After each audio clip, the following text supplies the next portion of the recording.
नमस्कार दोस्तों, उड़ान आईएएस अकादमी के ई लर्निंग प्लेटफॉर्म पर आप सभी का स्वागत है। दोस्तों, इस वीडियो के अंतर्गत हम हिंदी भाषा के कुछ महत्वपूर्ण प्रश्नों पर चर्चा करेंगे।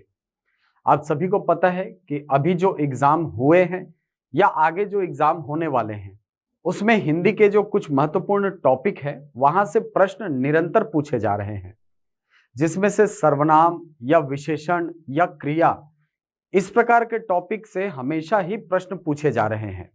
तो इस वीडियो के अंतर्गत मैंने प्रयास किया है कि कुछ बेसिक प्रश्नों को आप तक पहुंचाऊं, जहां से अभी के पैटर्न में क्वेश्चन पूछे जा रहे हैं।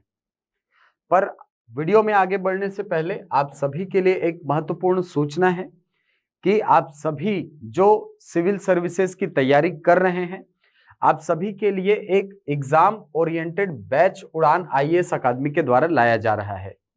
ये जो बैच है ये सीजीपीएससी प्रीलिम्स 2023 को टारगेट करके लाया गया है, जिसकी संभवतः तारीख जो है वो फरवरी 2024 में संभावित है। इस बैच के अंतर्गत हम आपको गणित, रीजनिंग, छत्तीसगढ़, संविधान, इतिहास और समसामयिकी मुद्दों से संबंधित जितने भी क्वेश्चन बन सकते हैं या वर्तमान पैटर्न पर जिस प्रकार के प्रश्न पूछ रहा है, उन सभी को आधार बना करके हम बिल्कुल एग्जाम ओरिएंटेड तैयारी कराने का प्रयास करेंगे। आप सभी को पता है कि वर्ष 2018 से सीजीपीएससी ने अपना पैटर्न बदला है और वर्ष 2020, 21 और 22 ये 3 साल ऐसे रहे हैं जहां पर प्रश्नों का स्तर बहुत अच्छा रहा है। न केवल जीएस वाला पेपर बल्कि सीसेट के भी प्रश्न जो है ये बहुत शानदार स्तर के पूछे जा रहे हैं। बहुत कठिन लेवल के प्रश्न होते हैं जिसको बहुत सारे अभ्यर्थी जो है इसको बनाने में असफल रह रहे हैं। तो उन्हीं अभ्यर्थियों को टारगेट करके हमने ये बैच प्रारंभ किया है, जिसमें आपको सीसेट के गणित और रीजनिंग की शानदार तैयारी कराई जाएगी। इसके अलावा आप सभी को पता है कि छत्तीसगढ़ के 50 प्रश्न आते ही हैं, तो छत्तीसगढ़ का पूरा सेक्शन कवर किया जाएगा। संविधान के लगभग 10 प्रश्न 2018, 19, 20, 21, 22 लगभग 10 के आसपास, ज्यादा भी संविधान वाले सेक्शन से पूछा गया है। इसके अलावा इतिहास की बात करें तो इससे भी लगभग 10-12 प्रश्न जो है अमूमन आपको पूछे जा रहे हैं। इसके अलावा समसामयिकी जो है ये आपके सीजीपीएससी की तैयारी में एक बहुत बड़ा रोल प्ले कर सकता है, क्योंकि पिछले 3-4 एग्जाम की यदि हम बात करें तो करंट अफेयर को बाकी सब्जेक्ट से रिलेट करके भी पूछा जा रहा है। तो हमें समसामयिक मुद्दों की पूरी जानकारी होनी चाहिए और इन्हीं बेसिक सब्जेक्ट्स को लेकर के हमने अपने इस बैच को तैयार किया है। इसके अंतर्गत गणित और रीजनिंग की जो क्लास है वो रवि सर लेंगे। छत्तीसगढ़ की तैयारी आपको ऋषि सर कराएंगे। इसके अलावा भारत का संविधान चेतन सर, भारत का इतिहास प्रदीप सर और समसामयिकी वाला जो सेक्शन है जिसके लगभग 10 प्रश्न आने हैं, इसकी तैयारी मैं कराऊंगा। तो बहुत ही एग्जाम ओरिएंटेड बैच है और आप सभी के लिए बिल्कुल बेनिफिशियल बैच ये होने वाला है। इस बैच की जानकारी के लिए आप इन दिए गए नंबरों पर संपर्क करें और जल्द से जल्द इस बैच को ज्वाइन करें, क्योंकि रजिस्ट्रेशन की प्रक्रिया यहां पूरी प्रारंभ हो चुकी है। चलिए, तो अब आते हैं हमारे उस टॉपिक पर जिस पर हम चर्चा करने वाले हैं इस वीडियो में। मैंने आपको बताया कि कुछ प्रश्न मैंने लिए हैं जहां से आपके क्वेश्चन पूछे जा रहे हैं। जैसे पहला क्वेश्चन यहां पर पूछा है कि शब्द जब वाक्य में प्रयुक्त होने की योग्यता प्राप्त करता है तो उसे क्या कहा जाता है। दोस्तों, हमको लगता है कि वाक्य की सबसे छोटी इकाई यदि पूछे तो वहां पर शब्द होगा, जो कि गलत होता है। कारण उसका यह होता है कि आप जब शब्द निर्माण की प्रक्रिया में आगे बढ़ते हैं या वाक्य रचना में जब आगे बढ़ते हैं तो सबसे पहली चीज आप व्याकरण के अंतर्गत पढ़ते हैं वर्ण एवं वर्णमाला।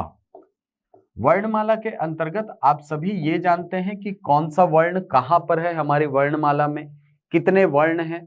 अब चूंकि हमारी हिंदी की वर्णमाला बहुत ही व्यवस्थित वर्णमाला मानी जाती है, तो उसमें अनेक प्रकार की व्यवस्थाएं हमको देखने को मिलती हैं।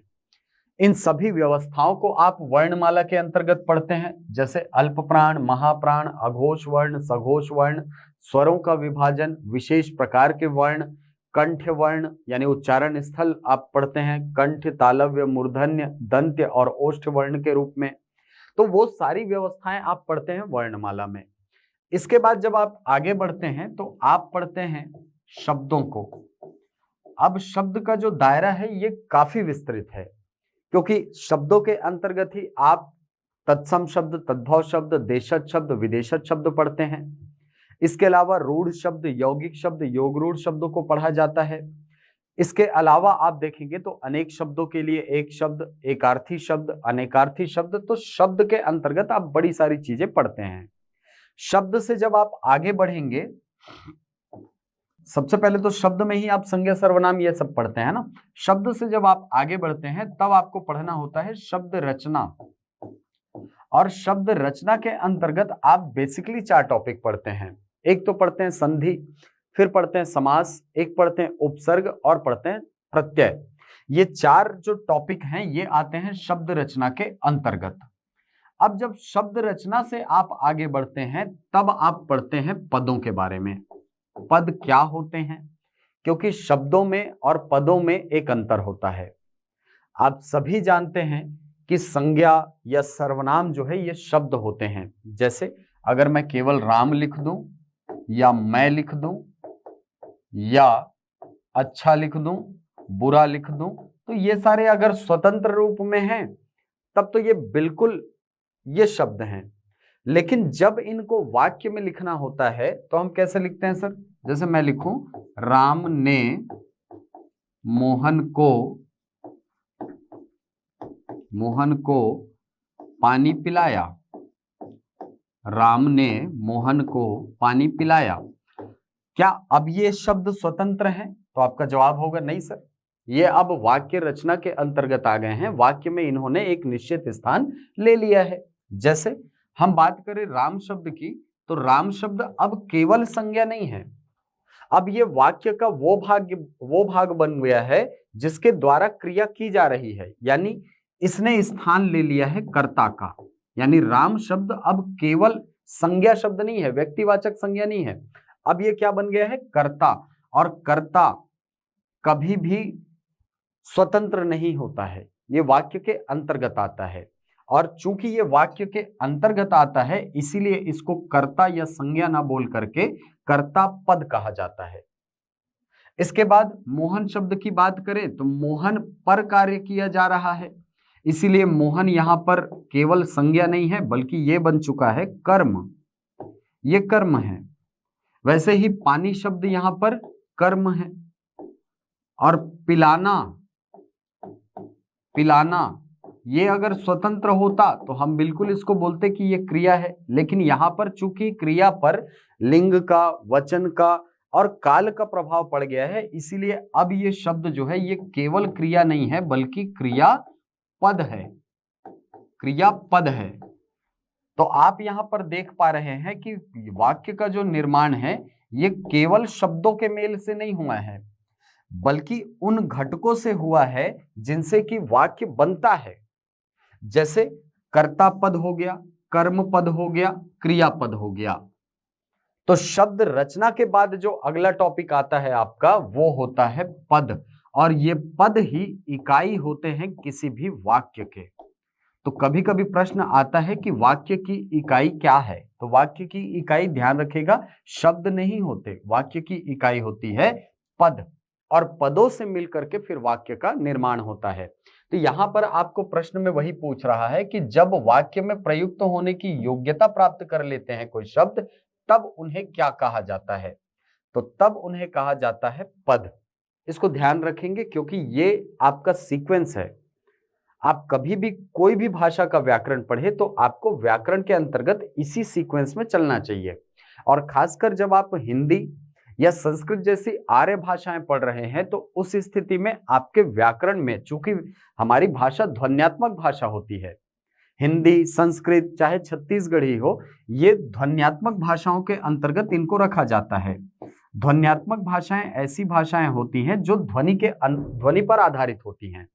इसीलिए आप देखिएगा अंग्रेजी में भले साइलेंट की समस्या हो लेकिन हमारे यहाँ साइलेंट की समस्या कभी नहीं होती। हमारे यहाँ निमोनिया न से ही चालू होगा, निमोनिया यदि आप लिख रहे हैं तो ये न से ही चालू हो रहा है। इसी प्रकार सुनामी यदि लिखना है तो सुनामी स से ही चालू हो रहा है, जबकि अंग्रेजी में निमोनिया पी से चालू होता है और सुनामी टी से चालू होता है। इसका कारण ये होता है कि अंग्रेजी जो है वो बेसिकली एक चिन्हात्मक भाषा है, न कि ध्वन्यात्मक भाषा। इसीलिए वहां पर साइलेंट की समस्या हमको बीच में कभी कभी देखने को मिलती है। लेकिन हिंदी में, संस्कृत में या जो ध्वन्यात्मक भाषाएं होती हैं उनमें कभी भी आपको इस प्रकार की समस्याएं देखने को नहीं मिलेंगी। चलिए, तो इतने सारे फैक्ट तो आप पहले दिमाग में बिठा लीजिए कि वाक्य की इकाई जो है वो शब्द नहीं होते अपितु पद होते हैं। और दूसरी चीज कि हिंदी एक ध्वन्यात्मक भाषा है, इसीलिए जैसा बोला जाएगा वैसा इसको लिखा जाता है। तो यहां पर इस प्रश्न का उत्तर हो जाएगा आपका पद। अब दूसरे प्रश्न में आते हैं। दूसरा प्रश्न आपका सर्वनाम से है। इनमें से संबंधवाचक सर्वनाम कौन सा है? जब आप संबंधवाचक सर्वनाम की बात करते हैं तो सबसे पहले आपको सर्वनाम पता होने चाहिए। सर्वनाम जो हैं ये ऐसे शब्द होते हैं जो संज्ञा के स्थान पर प्रयुक्त होते हैं। अब सर्वनामों के यदि हम प्रकार की बात करते हैं तो सर्वनाम 6 प्रकार के होते हैं। पहला होता है पुरुषवाचक सर्वनाम, दूसरा होता है निश्चयवाचक सर्वनाम, तीसरा होता है अनिश्चयवाचक सर्वनाम, अनिश्चयवाचक सर्वनाम, चौथा होता है प्रश्नवाचक सर्वनाम,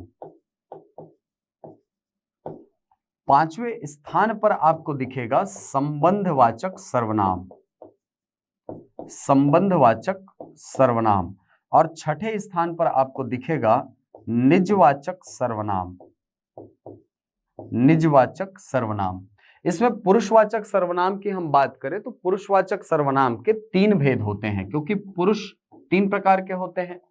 जैसे आप अंग्रेजी में first person, second person, third person के रूप में जानते हैं, वैसे ही हिंदी में उत्तम पुरुष, मध्यम पुरुष और अन्य पुरुष, इन 3 नामों से पुरुष होते हैं। उत्तम पुरुष जो है ये व्यक्ति स्वयं के नाम के बदले प्रयुक्त करता है, यानी ऐसे सर्वनाम जो वक्ता के द्वारा अपने नाम के बदले प्रयोग किए जाए उन्हें कहा जाता है उत्तम पुरुषवाचक सर्वनाम। और उत्तम पुरुषवाचक सर्वनाम के अंतर्गत मैं, हम, इन प्रकार के शब्दों को रखा जाता है। इसी प्रकार मध्यम पुरुष जो सर्वनाम होता है उसके अंतर्गत तू, तुम, आप, इन शब्दों को रखा जाता है। अन्य पुरुषवाचक सर्वनाम के अंतर्गत यह, वह, ये और वे, इन 4 शब्दों को रखा जाता है। निश्चयवाचक सर्वनाम में भी यह, वह, ये और वे, इन 4 शब्दों को रखा जाता है। अंतर दोनों में यह होता है कि यहां पर अन्य पुरुषवाचक सर्वनाम के रूप में जब आप यह, वह, ये, वे का प्रयोग करते हैं तो वो दूरी का आभास नहीं कराते, बल्कि निश्चयवाचक सर्वनाम के अंतर्गत हमें इन 4 शब्दों से दूरी का आभास होता है। और चूंकि आप दूरी को आभासित कर पा रहे हैं, इसीलिए वो व्यक्ति या वस्तु जिसके बारे में आप बात कर रहे हैं उसको उंगली दिखा करके बात कर सकते हैं, उसकी ओर संकेत कर सकते हैं। और चूंकि आप संकेत करते हैं, इसीलिए निश्चयवाचक सर्वनामों को ही संकेतवाचक सर्वनाम भी कहा जाता है। और इसके अंतर्गत वाक्य बनते हैं जैसे यह घोड़ा काला है, यह पर्दा काला है, यह धरती बंजर है, यह वृक्ष ऊंचा है। तो यह जो शब्द का प्रयोग हो रहा है या वह शब्द का जो प्रयोग हो रहा है, यहां पर आप उस वृक्ष को या उस दीवार को या उस पर्दे को संकेत कर पा रहे हैं, इसीलिए इनको निश्चयवाचक सर्वनाम या संकेतवाचक सर्वनाम कहा जाता है। अनिश्चयवाचक सर्वनाम के अंतर्गत कोई, कुछ, किसी, इन शब्दों का प्रयोग किया जाता है, क्योंकि ये ऐसे सर्वनाम होते हैं जिनसे किसी संज्ञा के संबंध में निश्चित जानकारी हमें प्राप्त नहीं होती है। जैसे कोई आया है, तो यहां पर कोई शब्द जो है इससे हमें जो व्यक्ति है उसके बारे में निश्चितता का बोध नहीं हो रहा है। इस स्थिति में ये जो कोई शब्द है ये अनिश्चयवाचक सर्वनाम का उदाहरण होगा। फिर अगला है प्रश्नवाचक सर्वनाम। प्रश्नवाचक सर्वनाम के अंतर्गत आप ऐसे सर्वनामों को रखते हैं जिनसे कि आप प्रश्न बना सकते हैं। जैसे अंग्रेजी में WH शब्द हुआ करते थे, आप सभी को पता है अंग्रेजी में WH शब्द होते हैं, हु, वेयर, ठीक है, हुम, ऐसे शब्दों का प्रयोग होता है। वैसे ही हिंदी में क शब्दों का प्रयोग प्रश्नवाचक के रूप में होता है। कौन, क्या, कहां, किसने, कितना, कब, इस प्रकार के जो शब्द हैं वो क्या कहलाते हैं? प्रश्नवाचक सर्वनाम कहलाते हैं। जब आप 5वें नंबर पर पहुंचेंगे तब आपको दिखाई पड़ेगा संबंधवाचक सर्वनाम। संबंधवाचक सर्वनाम ऐसे सर्वनाम होते हैं जो दो संज्ञाओं, दो क्रियाओं या दो भिन्न भिन्न बातों के बीच में संबंध स्थापित करे। अब इसके अंतर्गत जो शब्द आते हैं वो है जो, जैसे, जितना, जब, जहां तक, जैसे कि, इस प्रकार के जो शब्द हैं उन सबको रखा जाता है किसके अंतर्गत? संबंधवाचक सर्वनामों के अंतर्गत। निजवाचक सर्वनाम ऐसे सर्वनाम होते हैं जिनका प्रयोग वक्ता स्वयं के लिए करता है। अब आप यहां पर कंफ्यूज हो सकते हैं निजवाचक में और उत्तम पुरुषवाचक में। उत्तम पुरुषवाचक सर्वनाम की परिभाषा में आपने कहा कि ऐसे सर्वनाम जिनका प्रयोग व्यक्ति स्वयं के नाम के बदले करता है, अपने नाम के बदले कर रहा है, न कि अपने लिए। जबकि निजवाचक सर्वनाम ऐसे सर्वनाम होते हैं जो कर्ता या संज्ञा की पुनरुक्ति करते हैं लेकिन बदले हुए रूप में। इसके अंतर्गत शब्द आते हैं जैसे स्वयं, जैसे स्वतः, खुद, आप, और आप से फिर अलग अलग शब्द बनते हैं जैसे आप ही, अपने आप, ठीक है। तो इस प्रकार के जो शब्द हैं ये आप शब्द से बनते हैं। यहां पर आपको प्रश्न में पूछा है कि संबंधवाचक सर्वनाम कौन सा है। ऑप्शन देखेंगे तो कोई, सर ये तो अनिश्चयवाचक है। कौन, ये तो प्रश्नवाचक है। वह, ये या तो निश्चयवाचक होगा या तो पुरुषवाचक होगा, दोनों में से कोई भी। अब पूरा वाक्य दिया नहीं है तो आप निर्णय नहीं कर सकते। ये जो आपको दिखाई पड़ रहा है यही आपका आंसर हो जाएगा, यही है संबंधवाचक सर्वनाम। अगला प्रश्न देखिए, निम्नलिखित शब्दों में कौन सा शब्द विशेषण है? इस प्रकार के प्रश्नों को सॉल्व करने के लिए ना आपको यह करना चाहिए कि आपको इस शब्द के ठीक साथ में एक संज्ञा लगा करके देखनी चाहिए। यदि ये जो शब्द है, यदि ये दिया गया शब्द उस संज्ञा की विशेषता बताएगा तो उस स्थिति में वो विशेषण होगा। सबसे ज्यादा कंफ्यूजन होता है एक तो विशेषण और दूसरी भाववाचक संज्ञा में, इसीलिए एग्जामिनर जो है वो आपको बाकी के जो ऑप्शन है उसमें भाववाचक संज्ञा देता है। देखते हैं, जैसे सच्चा शब्द की मैं बात करूं तो यहां पर मैं लिखता हूं सच्चा मित्र। क्या मित्र की विशेषता ये सच्चा शब्द बता रहा है? बिल्कुल सर, बता रहा है। इसका मतलब सच्चा शब्द ही क्या है? विशेषण है। शीतलता शब्द की हम बात करें तो शीतलता शब्द जो है ये भाववाचक संज्ञा है। ये भाववाचक संज्ञा है। किससे बना है सर? ये बना है सर शीतल शब्द से। शीतल शब्द से भाववाचक संज्ञा बनी है। शीतल शब्द की यदि मैं बात करूं तो ये विशेषण है, किंतु शीतलता शब्द क्या है? ये भाववाचक संज्ञा है, ये भाव को बता रहा है। इसी प्रकार नम्रता शब्द यदि केवल नम्र होता तो बिल्कुल ये विशेषण होता। देखिए ना, आप शीतल के साथ संज्ञा लगाओ, आपको पता चल जाएगा कि ये जो शब्द है ये विशेषता बता रहा है, लेकिन शीतलता शब्द विशेषता नहीं बताएगा आपको। वैसे ही नम्र शब्द जो है ये आपको विशेषता बता सकता है, लेकिन नम्रता शब्द यदि आप जोड़ दिए तो ये नम्र होने के पीछे का भाव है। वैसे ही मिठास शब्द नहीं, अगर केवल मीठा शब्द होता तो हाँ ये विशेषता बता रहा है। जैसे मीठा गुड़, मीठा शक्कर, मीठा गन्ना, तो उस स्थिति में विशेषता बता सकता है। लेकिन मिठास शब्द की यदि मैं बात करूं तो मिठास शब्द क्या है? ये भाववाचक संज्ञा है। तो भाववाचक संज्ञा के साथ व्यापम का कंफ्यूजन, व्यापम जो है ये कंफ्यूजन पैदा करता है। भाववाचक संज्ञा और विशेषण में आपको कंफ्यूज करेगा, बिल्कुल करता है। इस प्रकार के पैटर्न को आप अच्छे से तैयार कीजिए, क्योंकि व्यापम या सीजीपीएससी जो है ऐसे कंफ्यूजन वाले क्वेश्चन जरूर देता है।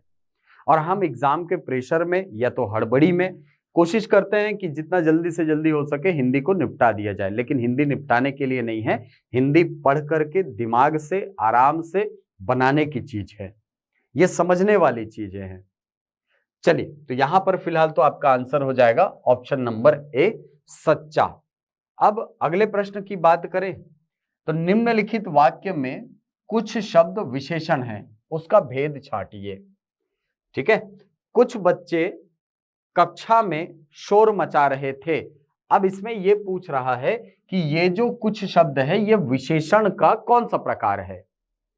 ये देखिए, गुणवाचक विशेषण है क्या, या अनिश्चित परिमाणवाचक विशेषण है क्या, या सार्वनामिक विशेषण है, या अनिश्चित संख्यावाचक विशेषण है। देखिए, मैंने आपको पहले ही बताया है कि ये जो कुछ शब्द है ये सर्वनाम के अंतर्गत भी आता है, और यही कुछ शब्द जो है ये आता है विशेषण के अंतर्गत।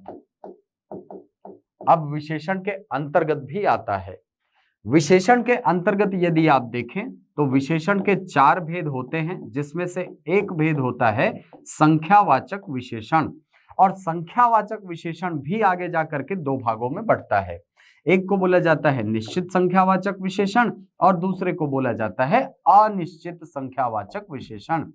अनिश्चित संख्यावाचक विशेषण की यदि हम बात करें तो यहां पर कुछ शब्द का प्रयोग किया जाता है, यहां पर कुछ शब्द का प्रयोग करते हैं। निश्चित संख्यावाचक तो आप आसानी से बता सकते हैं, जैसे मैं बोलूं 2 पेड़, या मैं बोलूं 4 दीवार, तो यहां पर ये जो दीवार है या ये जो पेड़ है इसकी विशेषता ये 2 या 4 शब्द के द्वारा दिखाई जा रही है। लेकिन अनिश्चित संख्यावाचक विशेषण जो है यहां पर संख्या जो है ये अनिश्चित होगी। तो सर हमको पता कैसे चलेगा कि ये शब्द विशेषण है? बहुत आसान है। यदि कुछ शब्द जो लिखा हुआ है इसके ठीक बाद वाला शब्द यदि संज्ञा है तो जाहिर सी बात है ये कुछ शब्द क्या होगा, ये निश्चित रूप से विशेषण होगा। और विशेषण के प्रकार के अंतर्गत यदि आपको जानना है कि ये कौन सा प्रकार है तो संज्ञा के प्रकार को देखिए। यदि संज्ञा गणनीय प्रकार की है, यानी ऐसी संज्ञा है जिसको आप गिन सकते हैं, तो ये निश्चित रूप से क्या बताएगा, ये बताएगा सर संख्या को। जैसे यहां पर आप देखिए 2 पेड़, पेड़ों की संख्या 2 है, पेड़ों को आप गिन सकते हैं, गणनीय संज्ञा है। उस स्थिति में ये क्या होगा, गणनीय संज्ञा है, तो ये कुछ शब्द संख्यावाचक विशेषण का उदाहरण है, अनिश्चित संख्यावाचक विशेषण। लेकिन यहीं पर मान लीजिए ये जो शब्द है ये अगणनीय संज्ञा है, अगणनीय संज्ञा यानी ऐसी संज्ञा जिनको आप गिन नहीं सकते, अनकाउंटेबल नाउन।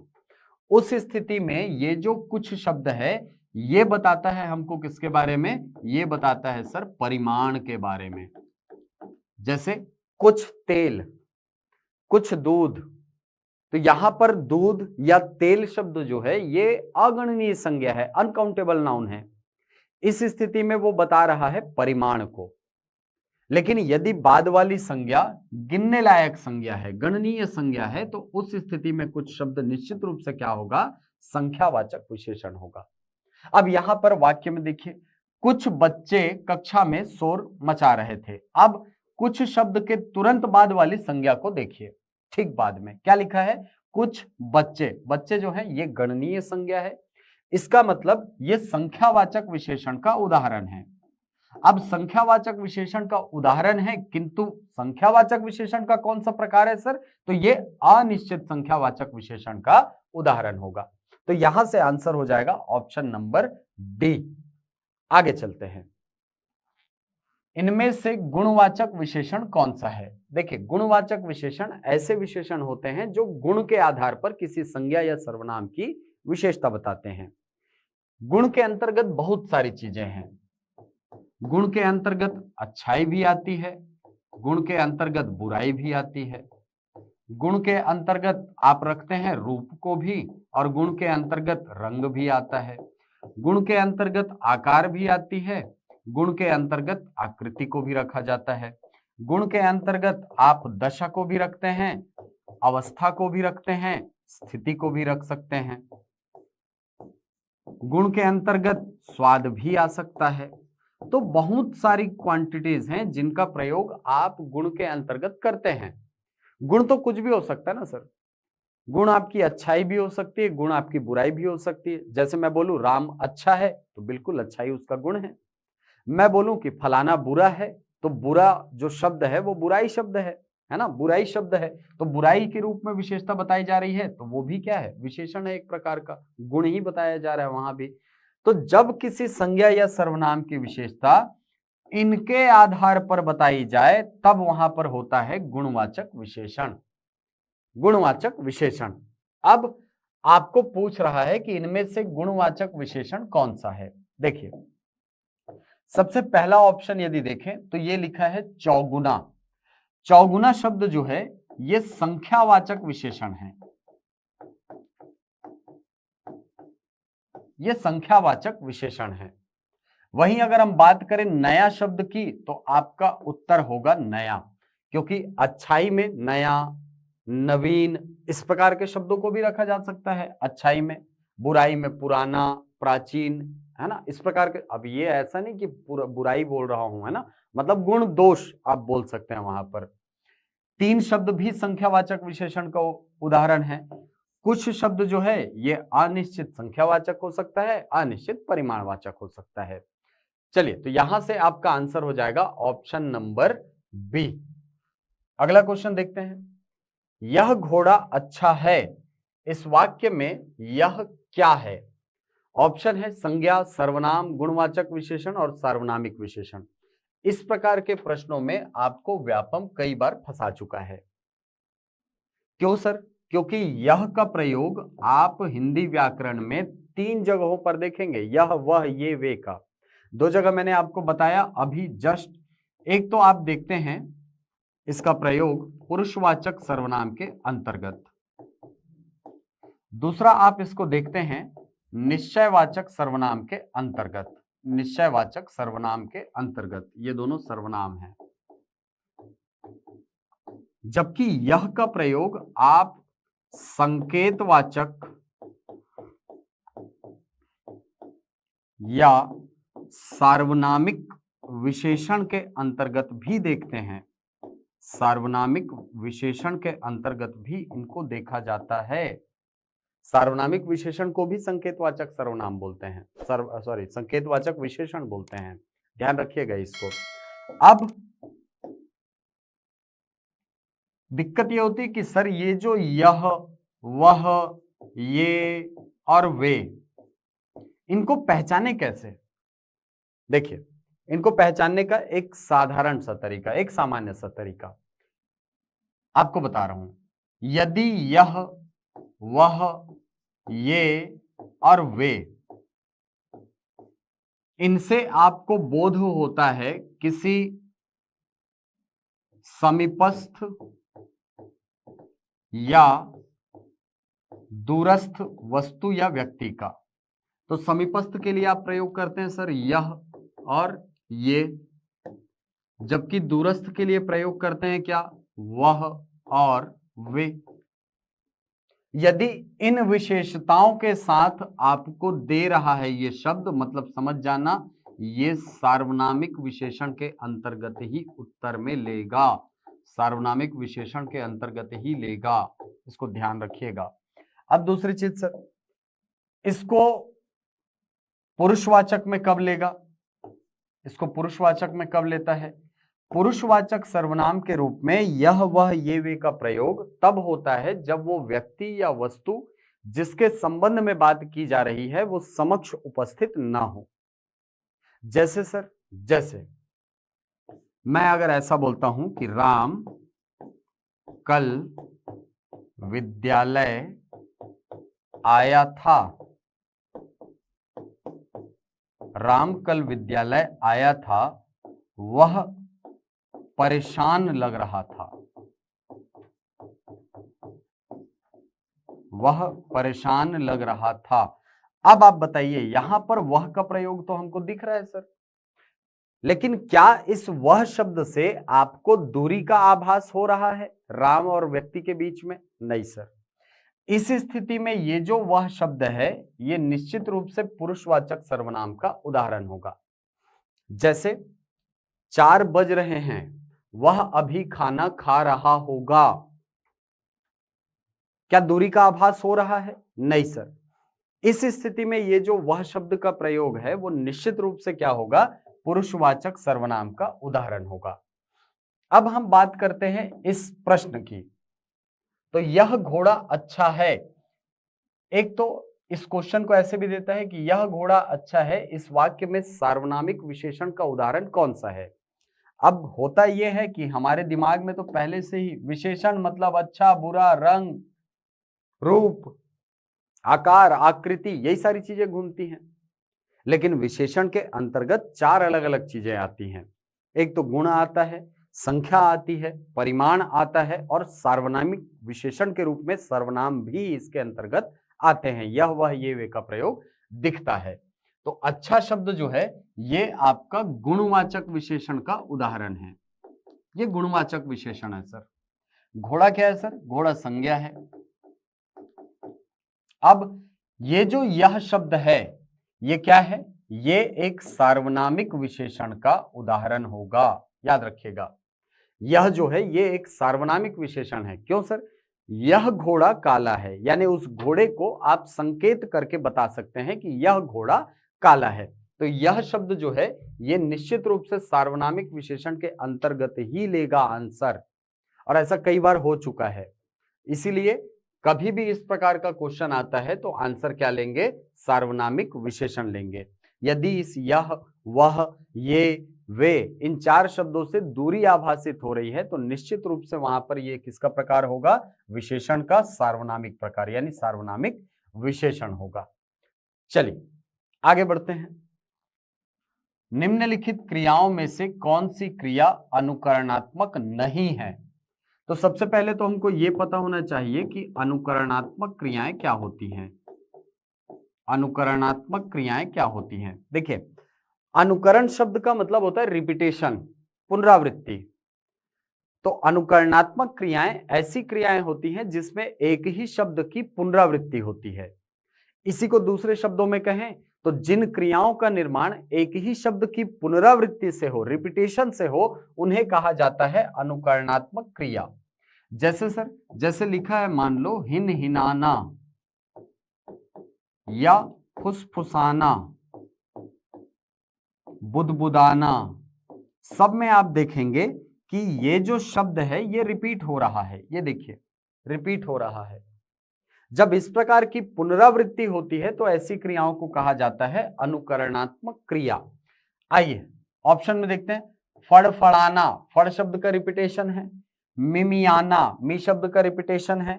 हिन हिनाना, हिन शब्द का रिपीटेशन है। लेकिन झुठलाना शब्द ऐसा है जिसमें किसी भी शब्द की कोई पुनरावृत्ति नहीं हुई है, इसलिए आपका आंसर हो जाएगा झुठलाना। ये किसी भी प्रकार की अनुकरणात्मक क्रिया के अंतर्गत नहीं रखा जाएगा। अगला, मीरा ने आधा लीटर दूध पी लिया, रेखांकित में विशेषण का कौन सा प्रकार है? देखिए यहां पर दूध की विशेषता बताई जा रही है किसके रूप में? परिमाण के रूप में, मात्रा के रूप में यहां पर विशेषता बताई जा रही है संज्ञा की। इस स्थिति में जो प्रकार होगा वो निश्चित रूप से क्या होगा? परिमाणवाचक विशेषण। परिमाणवाचक विशेषण भी 2 प्रकार का हो सकता है, एक निश्चित परिमाणवाचक, निश्चित परिमाणवाचक, और दूसरा हो सकता है अनिश्चित परिमाणवाचक। निश्चित परिमाणवाचक जो विशेषण हैं, यह यूं कहा जाए कि निश्चित परिमाण के रूप में जब किसी संज्ञा की विशेषता बताई जाएगी तो वहां पे आपको 3 चीजें एकदम सीक्वेंस में दिखेंगी। पहली चीज जो एक दिखेगी वो है संख्यावाची पद, यानी एक संख्या आपको दिखाई देगी। दूसरी चीज आपको दिखेगा एक मात्रक, आपको क्या दिखाई पड़ेगा? एक मात्रक।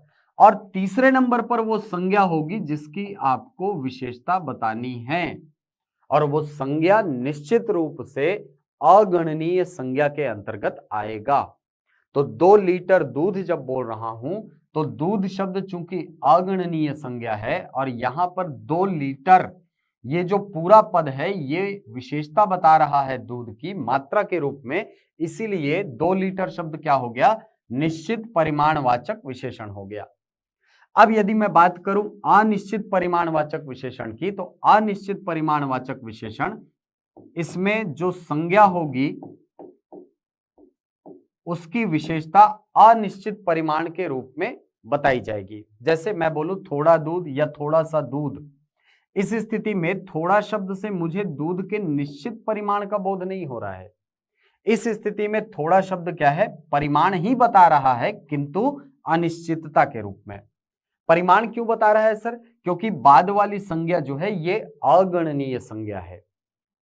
चलिए, तो यहां पर आधा लीटर दूध पी लिया, इस वाक्य में रेखांकित हिस्सा क्या है, किस प्रकार का विशेषण है, तो आधा शब्द बिल्कुल निश्चित संख्या है, लीटर जो शब्द है ये मात्रक है, और बाद वाली संज्ञा चूंकि अगणनीय है इसलिए आंसर हो जाएगा आपका परिमाणवाचक विशेषण। और परिमाणवाचक विशेषण के प्रकारों के अंतर्गत जाएंगे तो निश्चित परिमाणवाचक विशेषण।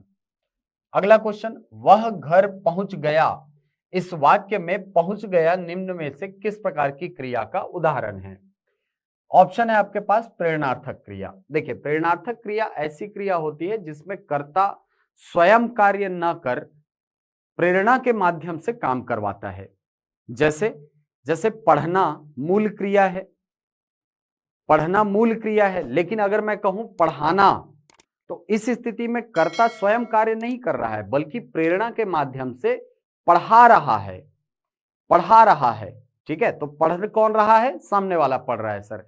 इस स्थिति में ये जो प्रेरणार्थक क्रिया है इसका प्रथम प्रारूप हमको देखने को मिलता है, क्योंकि प्रेरणार्थक क्रिया 2 रूपों में हो सकती है। एक, जैसे मैं लिखूं ये मूल क्रिया है सर पढ़ना, तो पहला प्रारूप हो सकता है इसका पढ़ाना और दूसरा प्रारूप हो सकता है पढ़वाना।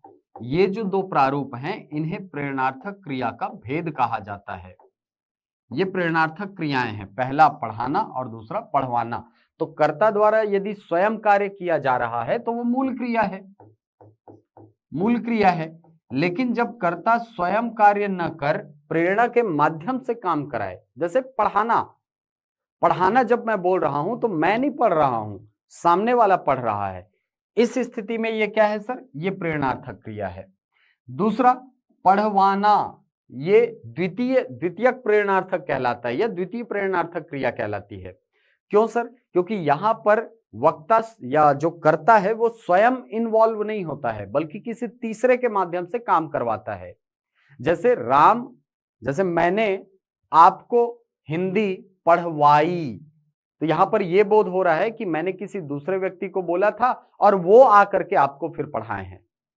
इस स्थिति में क्या होगा सर, ये द्वितीयक प्रेरणार्थक है। तो ये 2 प्रेरणार्थक होती हैं, याद रखना, इसको बोला जाता है प्रथम प्रेरणार्थक, इसको बोला जाता है द्वितीय प्रेरणार्थक। जैसे लिखना, लिखाना, लिखवाना, कूदना, कुदाना, कुदवाना। क्लियर है, तो ये क्या है, ये प्रेरणार्थक क्रिया है। पिटना, पीटना, पिटवाना। पिटना यानी स्वयं पीट रहा है व्यक्ति, पीटना यानी व्यक्ति सामने वाले को पीट रहा है, पिटाई सामने वाले की हो रही है, और पिटवाना मतलब किसी तीसरे को इन्वॉल्व कर लिया आपने, वो पीट रहा है फिर उसको, तो यहां पर क्या हो जाएगी, ये प्रेरणार्थक क्रिया हो जाएगी। चलिए, तो यहां पर पहुंच गया शब्द में तो प्रेरणार्थक नहीं है सर। द्विकर्मक क्रिया, अब बहुत सारे लोग कंफ्यूज होते हैं कि सर यहाँ पे 2 कार्य हो रहे हैं तो द्विकर्मक हो जाएगा। नहीं, ऐसा नहीं होता। द्विकर्मक क्रिया में 2 कर्म होते हैं, न कि 2 क्रियाएं। द्विकर्मक क्रिया ऐसी क्रिया होती है जिसके साथ 2 कर्म संलग्न होते हैं। सबसे पहले तो समझना होगा सर हमको कि कर्म क्या है। जैसे मैं लिखता हूं, मोहन ने बैलों को पानी पिलाया। इस वाक्य को यदि आप ध्यान से देखेंगे तो कर्ता यहां पर है मोहन। मोहन जो है ये कर्ता है सर। ने के ठीक पहले वाला शब्द क्या है, कर्ता होता है। हिंदी वाक्य रचना में यह नियम होता है कि जहां पर भी कारक का चिन्ह लगा होता है उसके ठीक पहले वाला शब्द उसका कारक होता है। यानी अगर कहीं पर ने है तो उसके ठीक पहले वाले शब्द कर्ता होगा। यदि कहीं पर को लगा है तो इसके ठीक पहले वाला शब्द कर्म होगा। ये नियम है। कहीं पर से या के द्वारा लगा है तो उसके ठीक पहले वाला शब्द करण होगा। यदि कहीं पर के लिए लगा है तो उसके ठीक पहले वाला शब्द संप्रदान होगा। ये हिंदी वाक्य रचना का एक नियम है। तो यहां पर एक कर्म मुझको दिखाई पड़ता है, क्या? बैलों। अब ये कर्म क्यों है सर? देखिए, कर्म वाक्य का वह भाग होता है जिस पर क्रिया का प्रभाव पड़ता है।